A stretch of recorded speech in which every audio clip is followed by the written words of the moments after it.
আজকে আমাদেরকে অনেকে বন্ড বলতে পারে, বেদাতি বলতে পারে, জাহান্নামী বলতে পারে, জাহান্নামের সার্টিফিকেট দিয়ে দিতে পারে। আমি বলবো, কেন আমাকে বন্ড বলো, কেন আমাকে বেদাতি বলো? আমার একটাই অভ্যাস, যেখানে যাই নবী নবী করি, যেখানেই যাই ওই মদিনার কামলেওয়ালা নবীর কথা বলি। কোন নবী? যেই নবী পৃথিবীতে এসে উম্মতের কথা বলেছে। কোন নবী? যেই নবী 63 বছর উম্মতের কথা বলেছে।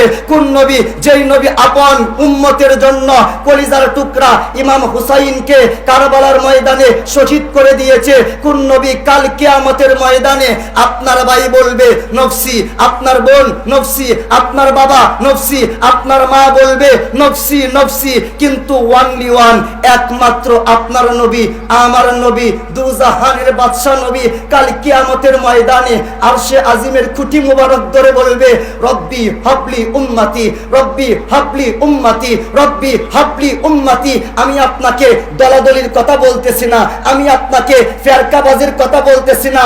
যুবক ভাইয়েরা, যেই নবী এই পৃথিবীতে উম্মত ছাড়ে নাই, কাল কিয়ামতের ময়দানে উম্মতের কথা ভুলবে না, ওই নবীকে আমাদের অন্তরে রাখার দরকার আছে না নাই? সবাই বলেন, দরকার আছে না নাই?